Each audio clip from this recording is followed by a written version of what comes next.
ڕێز و سڵاوێەوە بینەران و گوێگرانی خۆشەویستی تەلەڤیزیۆنی کۆمەڵا بە بەرنامەی لێکدان و هەڵوێز لە قسمەت ئێوەی خۆشەویستدام چەند بابەتێکمان ئامادەیە و بۆتان دەخوێنمەوە.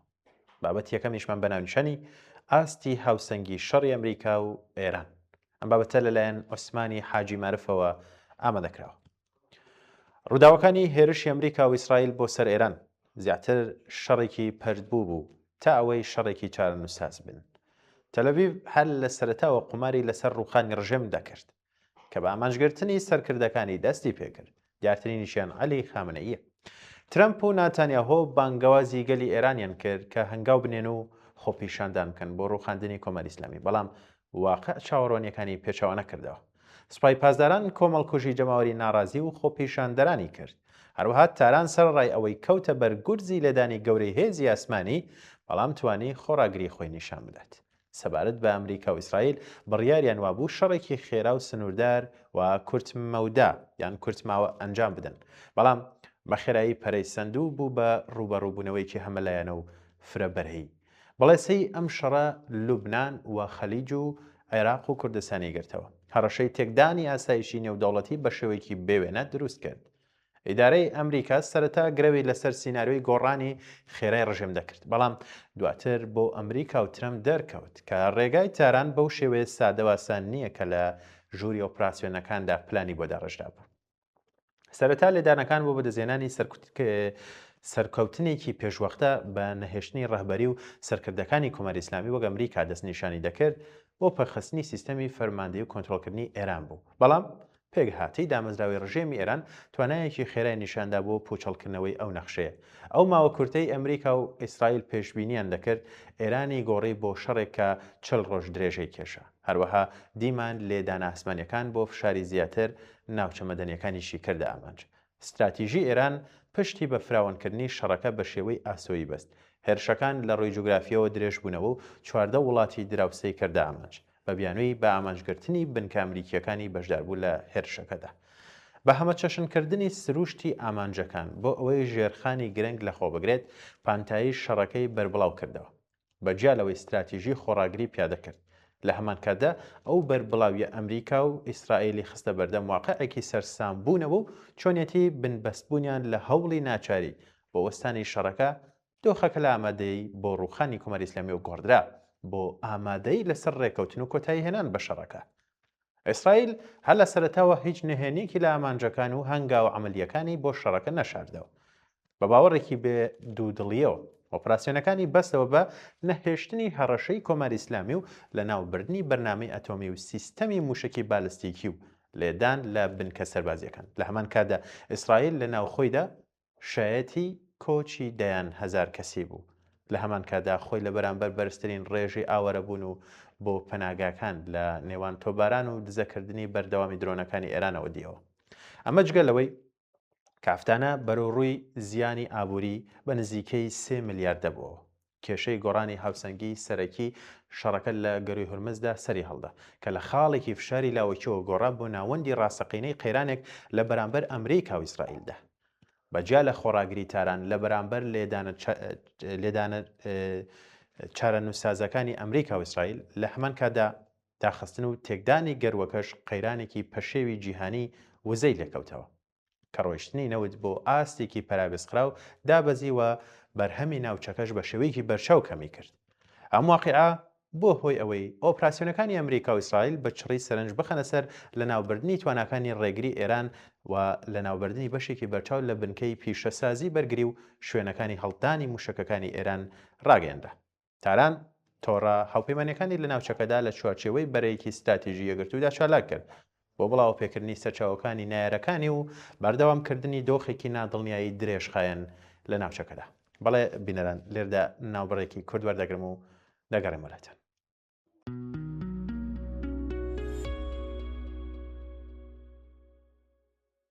بەڵێ بینەران عوسمانی حاجی مارف لە درێژەی بابەتەکەیدا دەڵێت بەم شێوەیە دەتوانم بڵێم تاران سەرڕای گرانی شەڕەکە بەسەریەوە لە کێشەی هورمزدا دەستکەوتێکی استراتیژی و جیۆپۆلیتیکی بەدەستێناوە بە پێچەوانی دابەزینی هەوڵەکانی ئەمریکا و ئیسرائیل بۆ تەسلیمبوونی ئێران.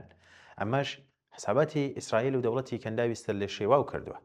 پێویستە ئاماژە بەوە بکەین کە ئەم ڕوبەڕووبوونەوەیە شەڕێکی ئاسایی نەبوو بەڵکو شەڕێک بوو لە نێو ئاڵۆزیەکاندا کە تێیدا هەر لایەنێک سەرنجی لەسەر شکاندنی ئیرادەی ئەوی دیکە بوو نەک سەرکەوتنێکی سەربازی ڕاستەوە خۆ بەدەست بهێنن هەروەها سیاسەتێکی وێرانکار و داڕمانی یەکتر بوو لە سەرەتای شەڕەکەدا حساباتی ئیسرائیل لەسەر ئەو گریمانەیە بوو کە بە ئامانجگرتنی سەرکردایەتی ئێران دەبێتە هۆی داڕمانی خێرای ناوخۆیی و ڕووخانی کۆماری ئیسلامی بەڵام ئێران ئەو لێدانەی هەڵمەژی و بە خێرایی خۆی ڕێکخستەوە و سوودی لە مێژووی دوور و درێژی بەڕێوەبردننی ململانێنە هاوسەنگیەکانی وەرگرت ئەمەش بە شێوەیەکی بەرفراوان ڕوون بووە سەرڕای ئەو لێدانە توندانەی کە هەزاران شوێنی ناو ئێرانیان کردە ئامانج وێرانکاری و قوربانی زۆری لێکەوتەوە وەک چاوەڕوانیان دەکرد تاران نەک نەڕوخە بەڵکو سەرپێچی هەموو پێشبینیەکانی کرد و پەشڕاستی کردەوە کە گرەوەکان لەسەر داڕمانی خێرا زۆر دوورە لە واقعەوە لە هەمان کادا ترەمپ خۆی بینیوە کە بە هەموو پێوەرێک ڕوبەڕووی هاوکێشەیەکی زۆر ئاڵۆزتر بووەتەوە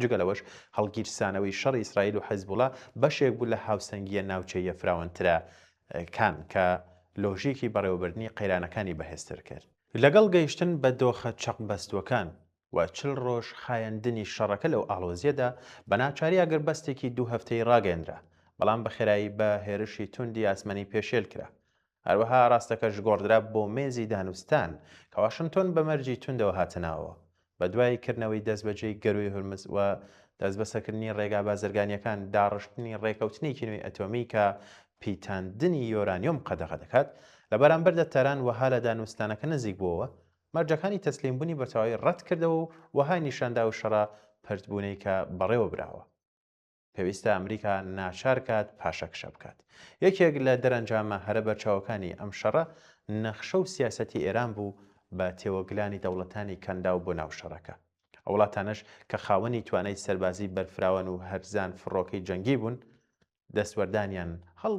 دەستنەوەردانیان هەڵبژاردوو و تۆڵەیان نەکردەوە ئاکامی ئەم شەڕە تا ئێستا لە ڕووی سەربازیەوە ئەوەی نیشاندا سەرکەوتنی یەکلاکەرەوە نییە و ئەمریکا و هێزە نییە بتوانێت لە شەڕەکاندا بە سەرکەوتوی دەرکەوێت لە ڕووی سیاسیەوە ئێران لەم شەڕەدا خۆی لە داڕمان و ڕووخانی ڕژێمەکەی پاراست وە گاریزانێکی سەرکەوت و خۆی جێگیر کردەوە لە ڕووی ستراتیژیشەوە پێگەی بە هێزی ناوچەی خۆی پاراستووە و دەرگای دانوستانەکانی فراوانتر کردوێتەوە سەبارەت بە ئیسرائیل خۆی بینیەوە کە ڕوبەڕووی واقعێکی زۆر ئاڵۆزتر بۆتەوە لەوەی پێشبینی دەکرد ئەوەی کە بتوانێت قەڵایەکی گەورە بێت و جەم سەرێکی بێت لە ڕۆژهەڵاتی ناوڕازە وەک خەوێک مایەوە لەم چوارچێوەیەدا براوە ئەو لایەنە دەبێت بەرامبەرەکانی ناچار دەکات پێداچوونەوە بە استراتیژی هەڵگیرسانی شەڕ و نەخشە سیاسیەکانیدا بکات بەگشتی ئەم واقعە تا ئێستا لە دۆخی شەڕ و ناسەقامگیری بەردەوامدا ئەمڕۆ هەموو جیهان لەسەر گەورەترین بەرمی لە بارود وەستاوە کە خەریکە دەتەقێتەوە و چاوەڕێون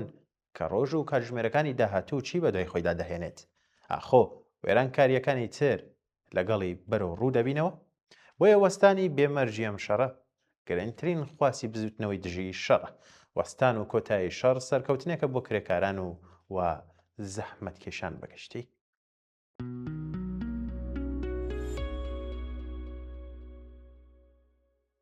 بەڵێ بینەران نە جەنگ و نەڕێکەوتن ئیسرائیل تاوتوی بژاردەی سێم بەرامبەر ئێران دەکات نامنیشانی بابەتێکی دیکەمانە کە لەلایەن هاوڵاتیەوە ئامادەکراوە بەرپرسانی ئیسرائیلی تەنها زانیاریەکی کەمیان هەیە دەربارەی ئەو گفتوگویانەی لە نێوان ئێران و ویلایەتە یەکگرتووەکاندا ئەنجام دەدرێت ئەمەش بەم دوایە لە راپۆرتی ڕۆژنامەکانی ئیسرائیلدا دووپات کراوەتەوە بە پێی ڕۆژنامەی یەدعوت ئەحرانۆت کە میزانیاریەکان بۆتە پاڵنەری ژمارەیەک لە گەورە بەرپرسانی ئیسرائیل بۆ بیرکردنەوە لە ئەگەری سێم بۆ کۆتایی هێنان بەم گەڕەی ململانەکان لەگەڵ ئێران کە جیاوازە لە دوو ئەگەرەکەی تر واتە دەستپێکردنەوەی شەڕ یان گەیشتنە ڕێکەوتن گەورە بەرپرسانی تەلەڤیڤ پێیان وایە سیناریۆی سێم دۆخێکە هاوشێوەی ئێستا کە هەر لایەک خۆی بە سەرکەوتوو ناو دەبات بێدەنگی بەرامبەر بێدەنگی لە ئاغادایە بەبێ ڕێکەوتن و بەبێ جەنگ لەم سیناریۆیەدا ویلایەتە یەکگرتووەکان درێژە بە جۆرێک لە فشارەکانی بۆ سەر ئێران دەدات لە بەرامبەریشدا تاران واز لە یۆرانیۆم یان موشکی بالستیکی یان پاڵپشتیکردنی بریکارەکانی لە ناوچەکەدا ناهێنێت بەمەش دیمەنەکە دەگەڕێتەوە بۆ نزیک لە خاڵی سەفر تا ئەو کاتەی گەڕێکی دیکە دەست پێ دەکاتەوە ڕۆژنامەکە لە زاری گەورە بە پرسێکەوە کە ناوی نەهێنراوە دەڵێت بڕیارەکە بەدەست ئەمریکایە و نازانین بەڕوونی چی ڕوودەدات هەندێک لە بەرپرسان کە پاڵپشتی سیناریۆی سێم دەکەن بە تێڕوانینی ئەوان شەڕە بە زیانێکی کەمتر لەگەڵ ئەوەی هیچ دەستکەوتێکی ئەوتۆی لێ بەدینایەت. لە بەرامبەردا هەندێکی دیکە هەن بە توندی دژی ئەم سیناریۆیان و دەڵێن ئیسرائیل پاش ڕووداوەکەی 7 ئۆکتۆبری 2023 زانی بەڵێنی داواکارێکی وا ڕوو ناداتەوە کە ئەویش پەنابرنە بەر زنجیرە شەڕی دووبارە و بێکامە. ئەو بەرپرسانە باوەڕیان وایە ئیسرائیل ئەم گەڕی ململانیانە لە دۆخێکی خراپتر لە کاتی دەستپێکردنی کۆتایی پێدەهێنێت و لە ئێستاشدا بەپێی ئەوەی چاوەڕوان دەکرێت ڕوو بدات ئیسرائیل لە نێوان خراپ و خراپتریندایە.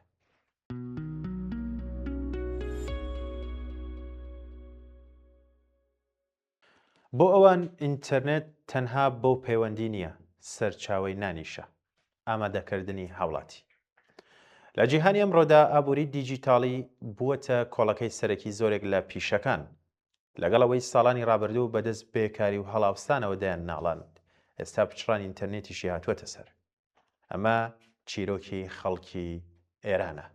لەگەڵ زیادبوونی بێکاری و هەڵاوستان کاری ئۆنلاین ببوو بە یەکێک لەو ڕێگایانەی ئێرانیەکان وەک سەرچاوی داهات بەکاریان دەهێنا.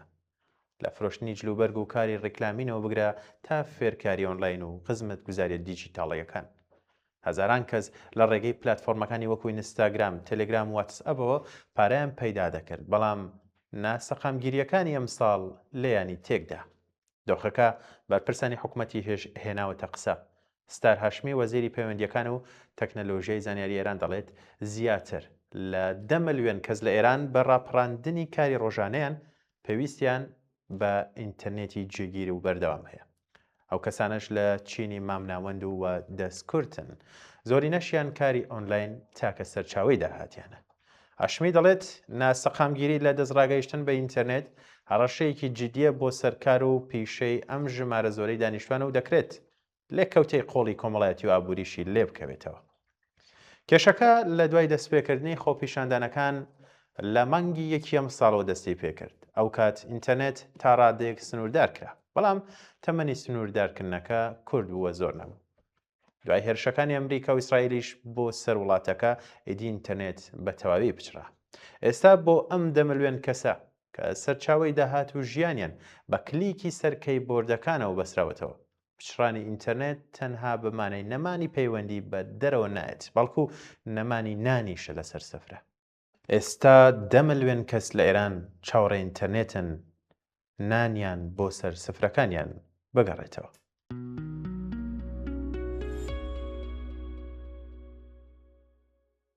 بەڵێ بینەران بابەتێکی دیکەمان ئامادەیە بە ناونیشانی ئاگربڕ پێش ئەوەی ئاگر جوانیەکان بسووتێنێت. ئەمە ناونیشانی بابەتەیە کە لەلایەن سلێمان مستەفا ئامادەکراوە.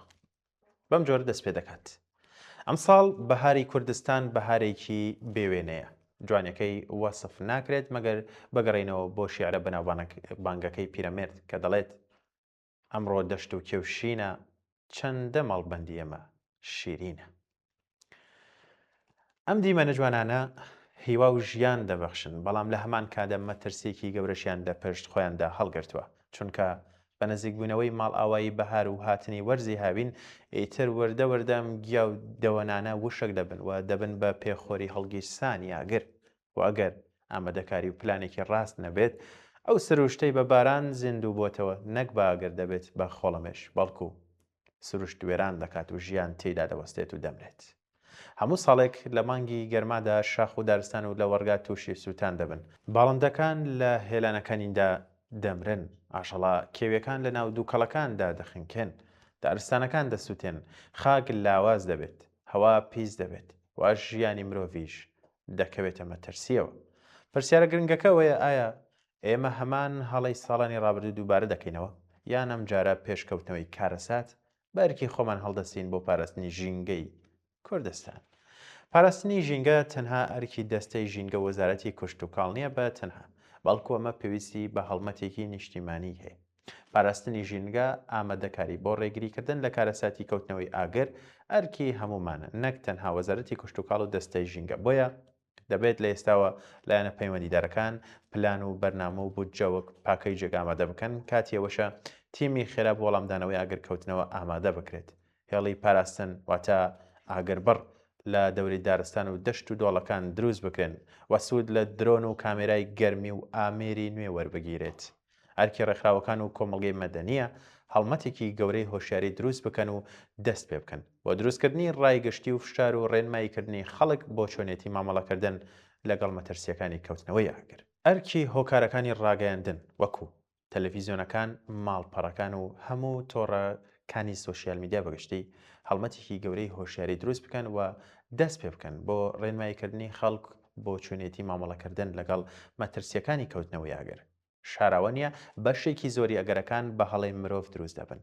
فڕێدانی جگەرە، ئاگرکەوتنەوە لە ئاگرکردنەوە بڵین لە گەشت و سەیرانەکان و جێهێشتنی پاشماوی ئاگرەکە یان بانقەس سووتاندنی دەشت و دەر و پاوانەکان. ئاشکرایە ئەم ئەرکە پیرۆزە ئەرکی هەموو کەسێکەوە بە تایبەتی ئەرکی لایەنە پەیوەندیدارەکانە بۆیە بێ یاسا و ڕێنمایی و هۆشیاری و پلان و ئامادەکاری ئەم کارە سەرکەوتوو نابێت و بەگشتی کوردستان ناپارێزرێت. بۆیە دەبێت دەنگی سزا تون بێت ببیسرێت. سزای تون بۆ هەر کەسێک دابنرێت کە بانقەستیان کەم تەرخەمی و دەبێتە هۆی کەوتنەوەی ئاگر لە دارستانەکان و لە وەرگاکان دەسووتێنێت. کەسێک کە دارستان دەسووتێنێت تەنها دار ناسووتێنن بەڵکو داهاتوی وڵات بەگشتی دەسووتێنێت. ماڵی باڵندە و ئاژەڵە کێویەکان دەسووتێنێت. ئەو هەوا تێک دەدات و ژینگە ژەهراوی دەکات.